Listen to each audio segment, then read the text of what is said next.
Bonjour à tous et bienvenue sur Crypto Signal. Aujourd'hui on parle de dédollarisation du monde, on parle également bien sûr de BTC, Ethereum, analyse fondamentale, technique et de sentiments sur les deux assets. Allez, on passe sur l'intro.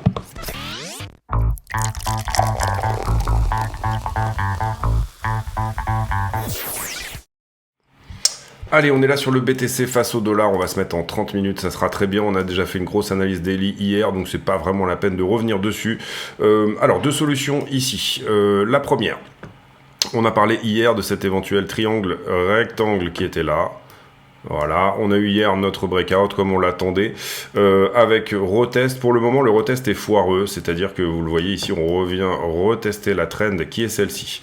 Donc, plusieurs choses ici. Soit on a juste un retest foireux, mais on recontinue en termes de breakout et on recontinue à la hausse. Soit tout simplement, ceci était un fake out et on est désormais en train de marquer une structure baissière. Structure baissière que vous voyez bien évidemment ici. D'accord ? Dans le cadre d'une structure baissière éventuelle ici, comprenez que les entrées, elles se font à des niveaux plus cohérents que juste de prendre la mèche quand elle arrive, bien évidemment. Ça, c'est la première chose. Et la deuxième chose ici, c'est que si vous rentrez sur cette structure baissière, vous êtes contre-tendance puisque vous avez tout simplement ici une structure haussière qui est celle-ci, qui pour le moment continue d'être respectée. D'accord ? Donc, vous allez jouer ici, éventuellement, si vous jouez du short sur la zone, tout simplement la plus petite time frame. Personnellement, je pense que c'est un fake out, donc du coup je suis en short ici sur cette zone.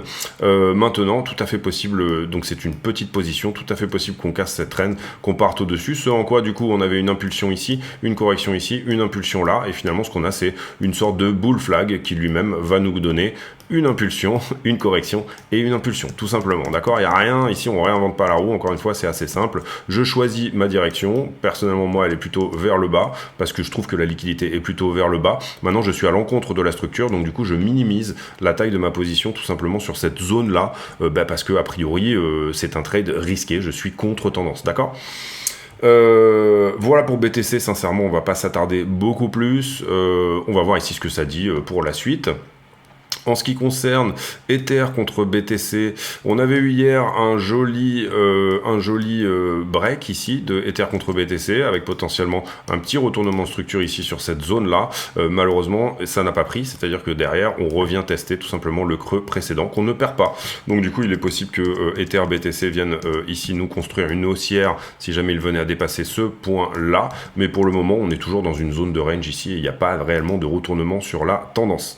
Ensuite, quand on regarde Ether tout court, c'est un peu la même structure que Bitcoin, bon, sauf à dire que son triangle pour le coup rectangle, il est un peu moins joli, on est plutôt ici sur ce type de structure sur Ether qui pour moi me semble vendeuse, mais maintenant on va voir, ça peut casser en haut encore une fois. Rappelez-vous qu'aujourd'hui on a une réunion en close meeting de la SEC qui va peut-être potentiellement nous dire des choses, soit sur XRP, soit sur Grayscale, soit sur l'approbation des ETF spot. En tout cas, on a un huis clos de la SEC. En ce qui concerne le total, c'est plutôt joli, encore que. Plutôt joli encore que, ça veut dire quoi ? Je regarde beaucoup le total en ce moment, moi tout simplement pour savoir s'il y a du nouvel argent qui va rentrer sur la crypto.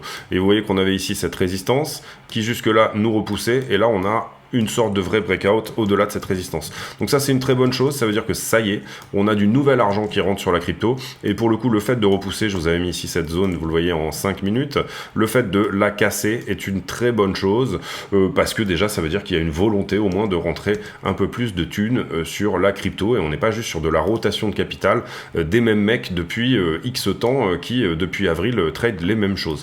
En ce qui concerne la stablecoin dominance, eh bien on a plusieurs targets ici. Si on perd le canal, c'est-à-dire le canal historique, le gros canal qu'on regarde ici depuis un certain moment et qui pour le moment nous a toujours donné plus ou moins les tops de marché, on est peut-être en train de l'enfoncer. Si jamais on voulait l'enfoncer plus, on aurait une belle target ici, qui voudrait dire tout simplement c'est quoi ? C'est la target de ce double top là. Pas énormément de chance d'y aller, on est plutôt sur du 40-50%. C'est pas une très belle figure. Vous le voyez ici, j'avais écrit target. Et en l'occurrence, si jamais on allait sur cette target là, ça nous ramènerait au niveau sur BTC du 29 mars, allez, 8-10 avril. Je l'avais mis sur une chart, la target. Oui, voilà, target en fonction de la stablecoin dominance, vous le voyez ici.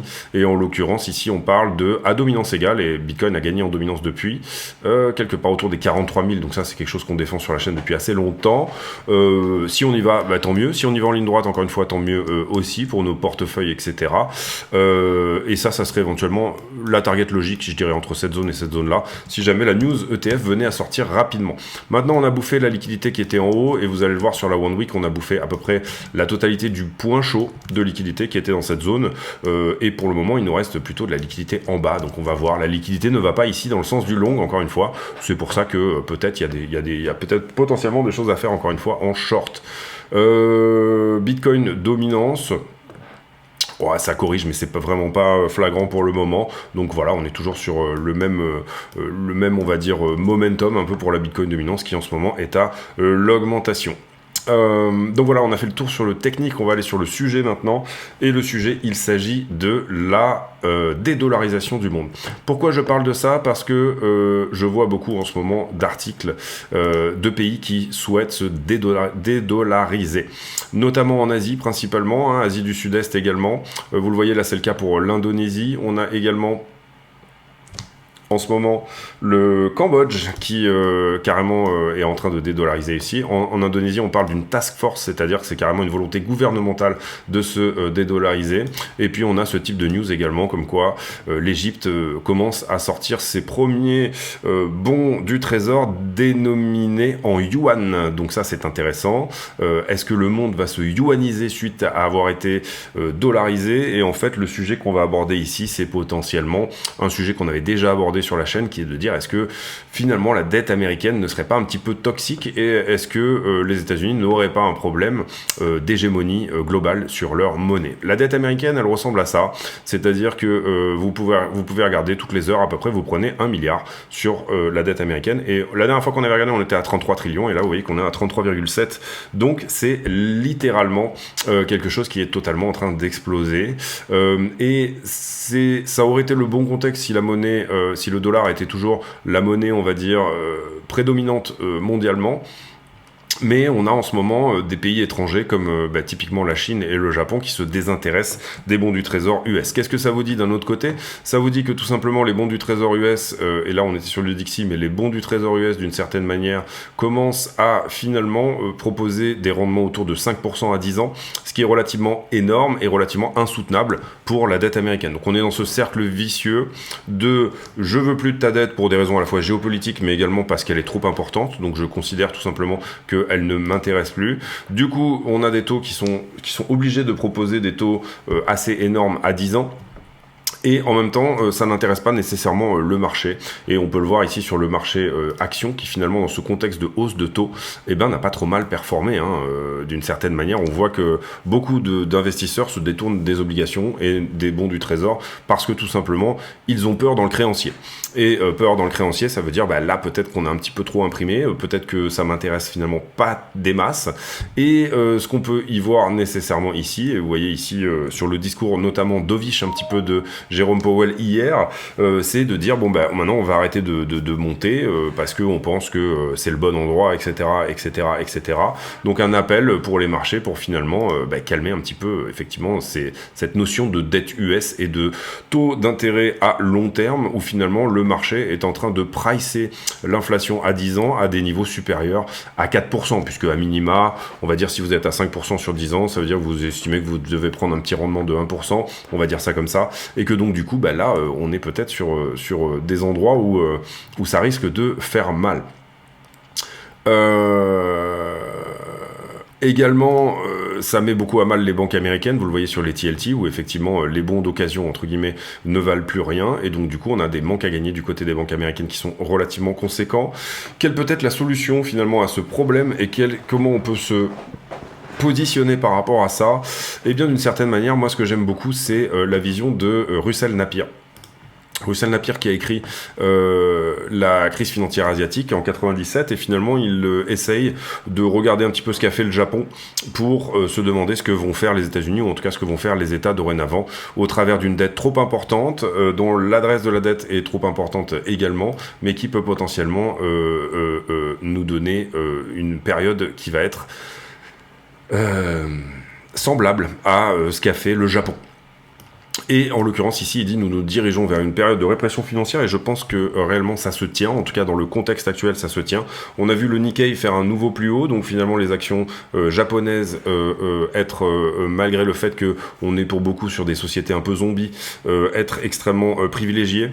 Et je pense que dans ce contexte là ce qu'il est intéressant, ce en quoi il est intéressant d'investir, c'est déjà tout ce qui va éventuellement vous hedger de la dette d'un mauvais créancier, donc en l'occurrence Bitcoin est un très bon hedge et c'est pas moi qui le dis, c'est BlackRock également, donc du coup on peut éventuellement ici y voir une opportunité de la part de l'état profond, ou en tout cas de la part de certaines forces, de vouloir se hedger au cas où tout simplement il s'agirait ici de ne pas laisser un monde fleuri à nos enfants, mais plutôt laisser un monde fleuri à notre famille, en l'occurrence, c'est un petit peu ce qu'il se passe de ce côté-là, et une redistribution des richesses peut-être qui se fasse par rapport... Je parle de Bitcoin ici, mais ça peut être grâce à énormément d'autres choses également. En tout cas, ce qu'on peut voir ici, c'est une période extrêmement tendue, dans laquelle finalement... On revient ici sur les taux US. Il n'est pas soutenable d'aller plus haut, c'est-à-dire que c'est un peu ce que nous a dit Powell hier, et c'est pour ça que j'enclenche après la vidéo de Powell sur cette vidéo ici actuellement. Il n'est pas soutenable d'aller plus haut.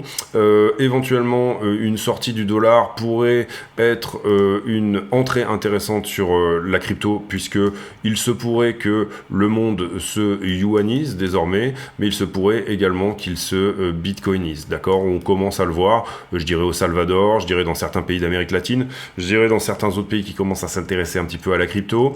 D'une certaine manière également, on a les BRICS qui vont finalement proposer autre chose au niveau diplomatique, mais également une dédollarisation aussi, qui vont proposer aussi une protection, on va dire militaire, à certains États qui veulent penser différemment que de penser en dollars. On se rappelle ici de Kadhafi, qui avait finalement cette idée d'une monnaie panafricaine basée sur l'or, et ça avait provoqué sa chute, et où là, finalement, avec ce côté BRICS entre guillemets qui vous protège, eh bien on est peut-être en train de voir ce côté armé entre guillemets dépasser la capacité de dépense des États-Unis. Pourquoi ça? Et c'est la vision ici de Ray Dalio, que je vous engage à aller voir également. Excellent Ray Dalio, qui a écrit pas mal de vidéos sur la montée en puissance et la baisse des empires, Rise and Fall of Empires, qui vous dit en fait que d'une certaine manière, chaque monnaie, elle a un peu un cycle comme ça. Alors ça avait pu être le pound à un moment, ça a pu être le franc aussi, ça a pu être le florin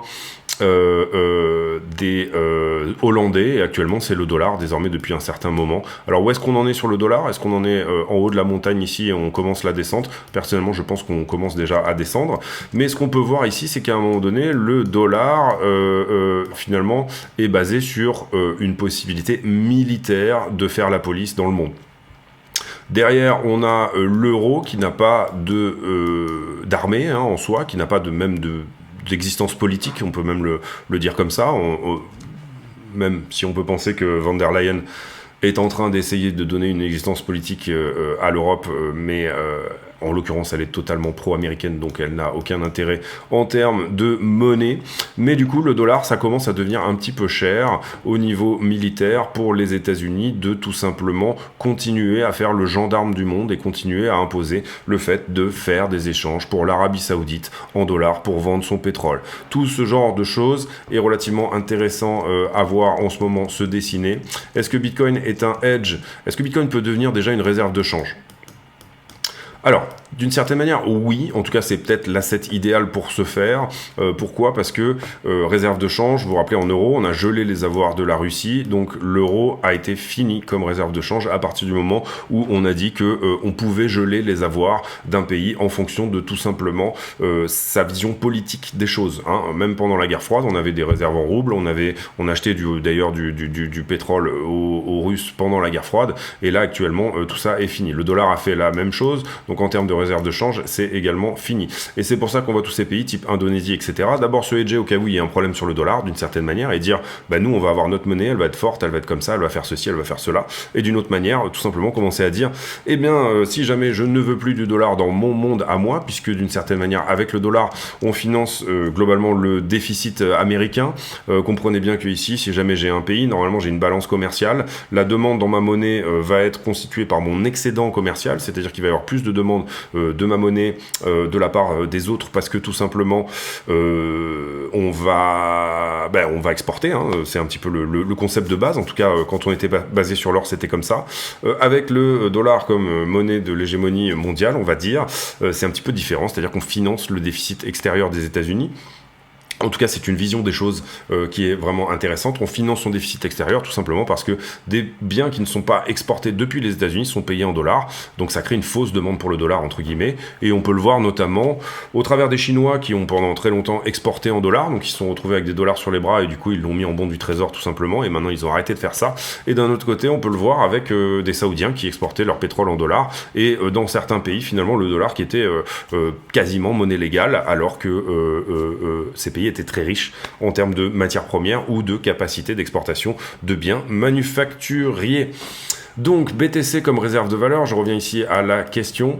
Alors, oui et non. D'une certaine manière, c'est décentralisé. Personne ne peut le bloquer, etc. Et donc, du coup, c'est l'asset un petit peu idéal. On a aussi l'or, hein, bien évidemment. Une monnaie basée sur l'énergie, l'électricité. L'or est également basé sur à la fois le pétrole pour l'extraire, hein, toutes les machines pour aller l'extraire, etc. Et c'est aussi finalement une monnaie qui est basée sur l'énergie, le minage.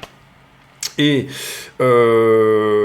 cette manière de voir les choses, quelque chose de décentralisé, basé sur l'énergie, est extrêmement plébiscité par certaines écoles, on va dire, de la monnaie, qui vont être les écoles type autrichienne, école quantitative de la monnaie, toutes ces choses-là, etc., qui disent que finalement, à un moment donné, même on se rappelle de... certains économistes qui avaient préconisé, je me rappelle plus du nom de la monnaie, mais d'une monnaie mondiale comme ça, basée sur finalement le pétrole et ou l'électricité. Bref, BTC comme une réserve mondiale, oui, parce que décentralisé, etc. Non minable, non arrêtable. Finalement, tu ne peux pas prendre mes bitcoins si jamais tu décides de le faire.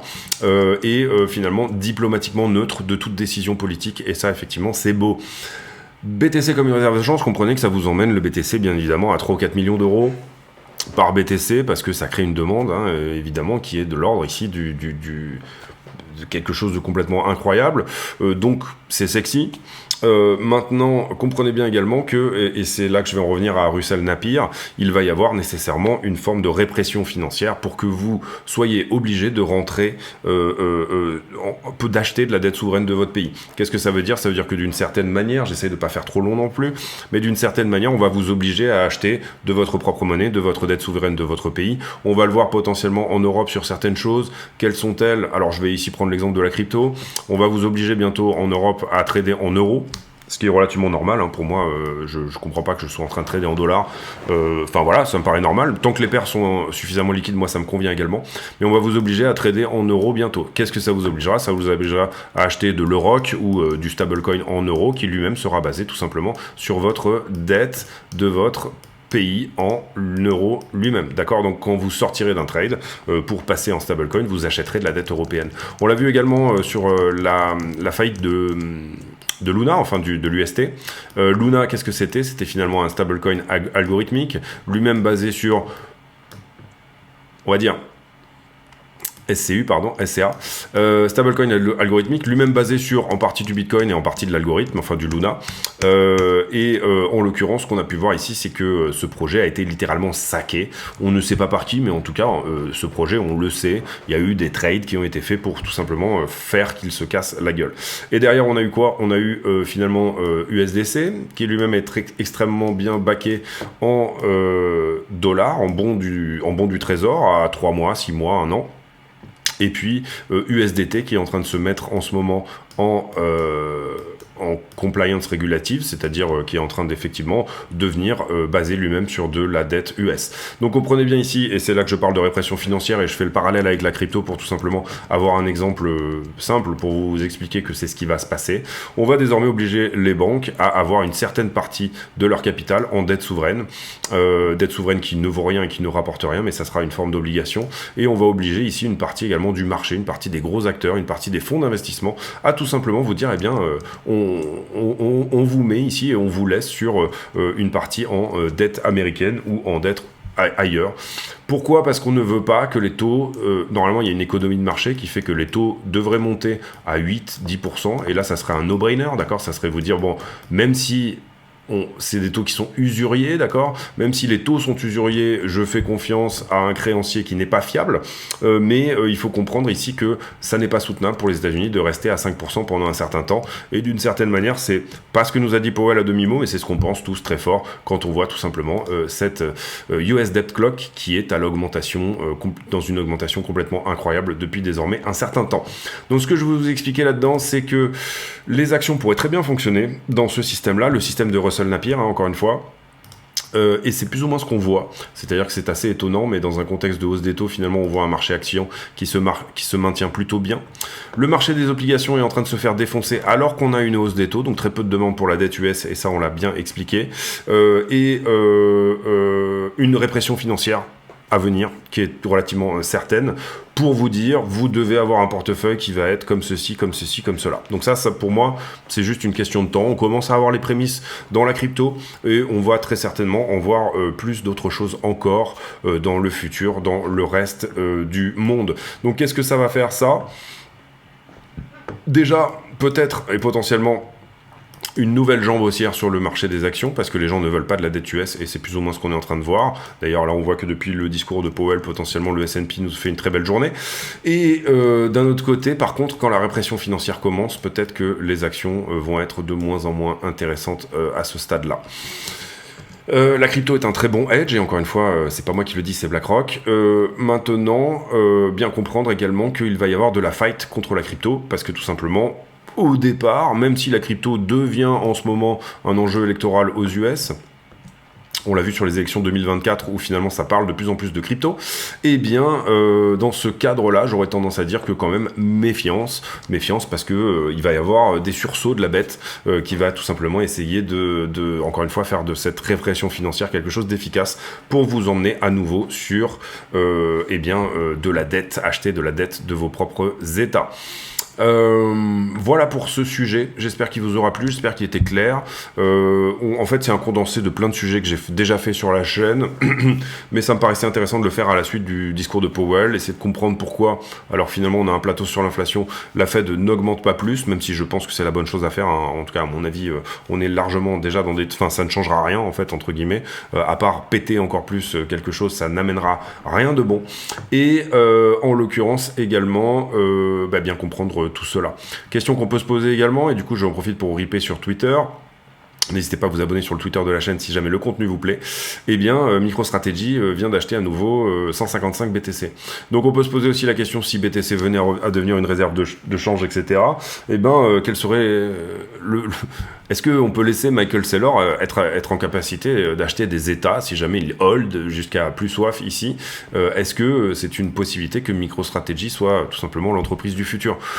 C'est soit le trade du siècle, soit le flop du siècle en ce qui concerne notre ami Michael Saylor en tout cas, mais en tout cas, on peut dire qu'il met son argent là où est sa bouche, et pour le coup, on peut pas lui enlever ça, et la crypto lui devra beaucoup si jamais on arrive à faire des nouveaux ATH et des nouveaux plus hauts, et qu'on arrive à une adoption globale. On va faire la liquidité maintenant, j'en profite pour faire une petite page de pub, et on se retrouve tout de suite. Allez, on y va pour la page de pub. Quels sont les moyens d'aider la chaîne? Eh bien, tout simplement, il y a déjà le bouton rejoindre ici sous les vidéos qui, moyennant une cotisation de 10 € par mois, vous permettra d'accéder à des vidéos privées. Ces vidéos, je les poste tous les jours. Vous voyez, on est déjà ici à la vidéo numéro 57. Et dedans, on a des analyses approfondies sur le BTC, du risk management, du trade management, des analyses d'altcoin également. Voilà, petite vidéo tous les jours d'une vingtaine de minutes que je produis en plus spécifiquement pour les affiliés YouTube. Il y a aussi un moyen par le Discord d'accéder à ces vidéos.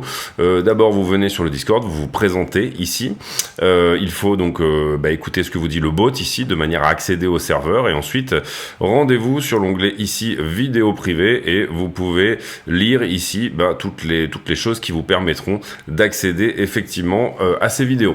Deuxième chose également, vous avez bien sûr le stand de merchandising que vous allez pouvoir retrouver sur la chaîne. et qui du coup vous permet d'acheter des t-shirts Crypto Signal. Vous voyez, il y a quelques t-shirts marrants également, et voilà, ça aide beaucoup également. Et puis dans la description de la vidéo, vous avez tous les autres liens ici qui vous permettront également d'aider la chaîne, à savoir achat de Cold Wallet Ledger, abonnement à iBlock que moi j'utilise beaucoup, tous les autres liens sur les autres plateformes également que nous proposons, mais aussi des indicateurs type Luxalgo, etc., quelques bouquins sur Amazon. Bref, n'hésitez pas à aller regarder tout ça.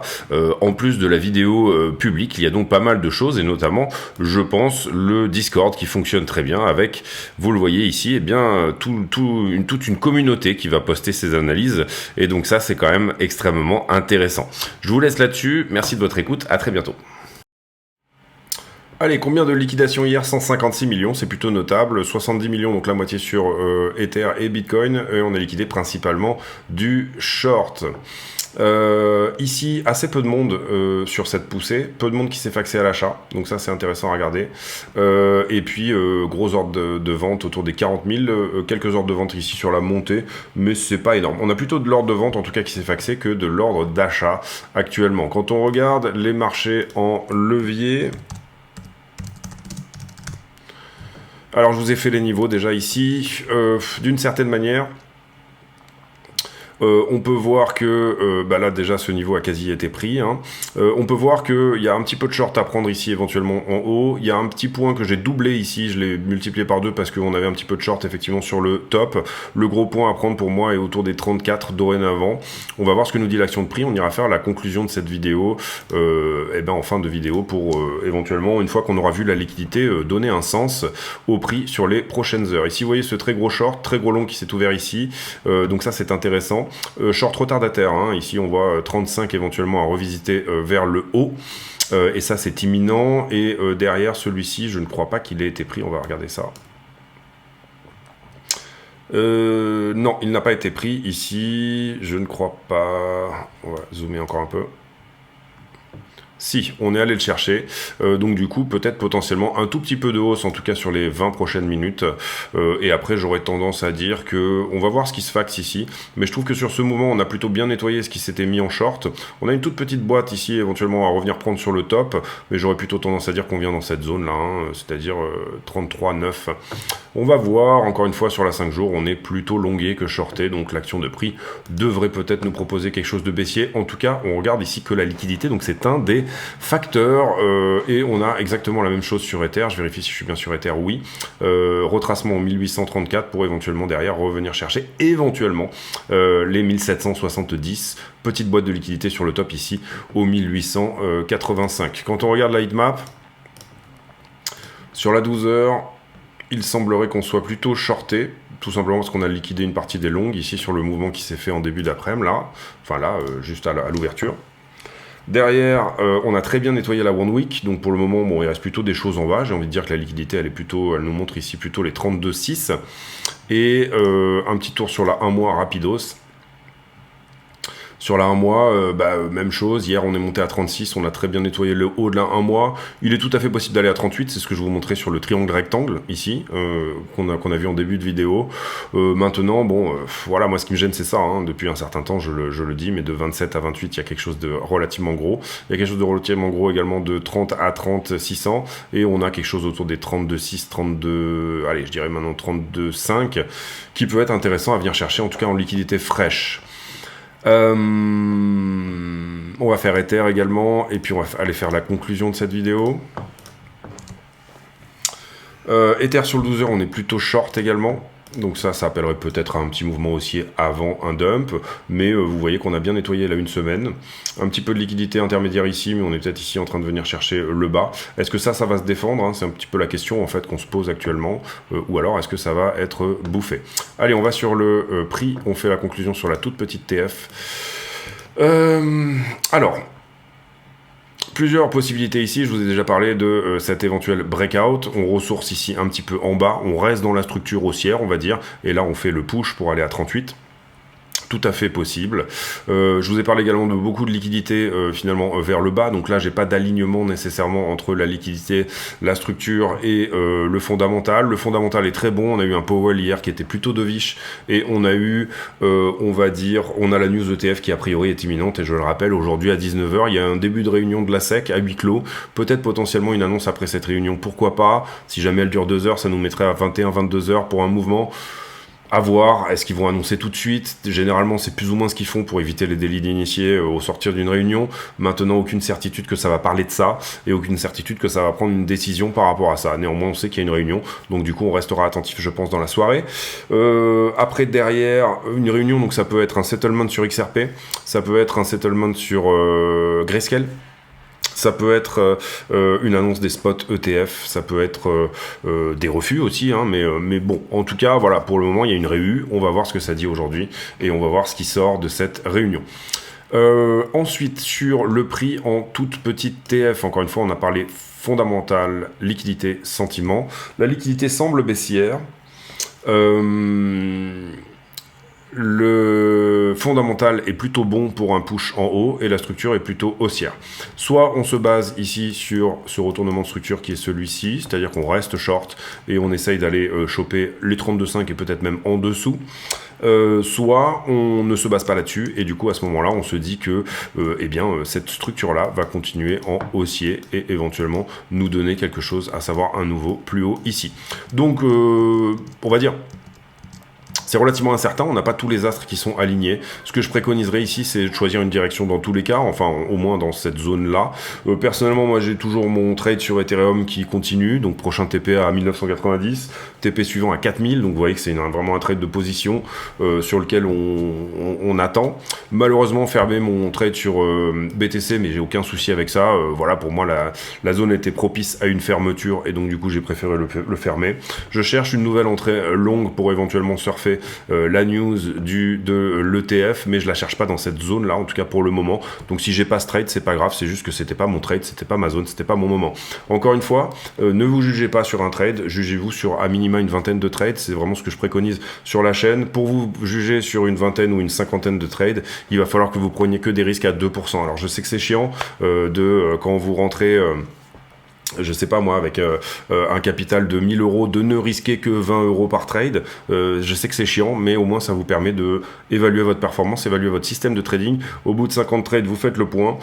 Si vous vous jugez sur un trade et si vous vous jugez un autre même sur un trade, j'ai vu pas mal de gens ici parfois me juger, me dire sur ce trade là tu vois t'as eu tort. Oui moi j'ai tort à peu près 50% du temps, donc j'ai aucun problème avec ça. Mon risk management fait que je suis rentable à la fin. Et encore une fois, c'est très important à la fois de ne pas juger ni un autre sur un trade, ni de vous juger vous-même, tout simplement parce que c'est votre performance dans le temps qui va vraiment prévaloir ici. Et à partir du moment où vous considérez que vous avez, admettons avec 1000 euros, vous avez joué 20 euros, je sais pas, une cinquantaine de fois, et vous avez fait, à la fin du mois, vous êtes à 1200, vous avez fait 20%, vous êtes à 1300, vous avez fait 30%, ce qui correspond à un mois extrêmement bon, eh bien, vous pouvez vous dire, ok, mon système de trading fonctionne, je vais peut-être upscaler et aller à 5000 euros, et à chaque fois sur les 5000 euros, prendre un risque de 100 euros et continuer cette machine ici un petit peu plus longtemps, de manière tout simplement à pouvoir vous juger encore une fois. Si jamais vous ne faites pas ça, et c'est ce que je préconise dans ma vidéo sur le risk management, qui est à chaque fin de vidéo, vous avez une vignette qui apparaît et que vous pourrez aller voir, et bien à ce moment-là, si vous ne faites pas ça, vous allez avoir peut-être 2 fois de la chance, vous allez faire 1 fois 2 fois 3 sur votre capital de trading, et puis ensuite vous allez avoir 3 fois pas de chance et vous allez faire un moins 80% sur votre capital de trading. C'est comme ça que ça fonctionne, c'est comme ça que les retails se font avoir, soit tout de suite, soit tout simplement en ayant de la chance 2 fois de suite, et puis ensuite finalement on les recte. Donc du coup, soyez bien cohérent avec vous-même, ne vous jugez pas sur un trade, jugez-vous sur une vingtaine ou une cinquantaine de trades, c'est la base. Et pour faire une vingtaine ou une cinquantaine de trades, vous devez osciller entre un risque entre 0,5 et 5%. Extrêmement sûr de ma position, extrêmement sûr de mon plan, extrêmement sûr de ce que je veux, extrêmement sûr de la localisation, la structure, le momentum, tout est dans le même axe. Je considère que ça peut être le trade du siècle. À ce moment-là, je peux engager jusqu'à 5% de ma position. Des fois, moi, je vais jusqu'à 10, mais je dérisque extrêmement rapidement ces positions-là. Soit, tout simplement, c'est du 0,5, du 1 ou du 2%. C'est pas compliqué. Malheureusement, c'est un peu chiant au départ, mais au moins, vous pourrez vous juger là-dessus. Voilà, c'est tout pour moi. N'hésitez pas à aller voir encore une fois tous les liens en proposition dans la description de la vidéo. Il y a peut-être des choses qui vous intéressent, inscription sur des exchanges, etc. Et puis on se retrouve demain pour une nouvelle vidéo. J'ai pour habitude en fin de vidéo de poser une question à la con, c'est-à-dire une question qui n'a rien à voir avec le prix du Bitcoin, mais qui nous permet de converser de choses et d'autres. Et en l'occurrence, tiens, on a parlé de dédollarisation du monde aujourd'hui. Est-ce que vous êtes exposé en ce moment sur des obligations? Est-ce que vous avez une partie de votre capital sur des obligations? Personnellement, c'est mon cas. J'ai de l'argent qui est en attente de rentrer sur du marché action. Donc j'attends des confirmations ici, des choses comme ça. C'est mon cas. Et donc du coup, voilà, bon, je l'assume. Hein, c'est encore une fois extrêmement liquide. C'est pas des choses qui sont bloquées à long terme. Et puis c'est mon cas sur les stablecoins, puisque désormais, quand vous êtes en USDT, eh bien, vous êtes finalement détenteur d'une partie de la dette US. Je vous laisse là-dessus, on se retrouve demain. D'ici là, portez-vous bien. À bientôt, ciao ciao.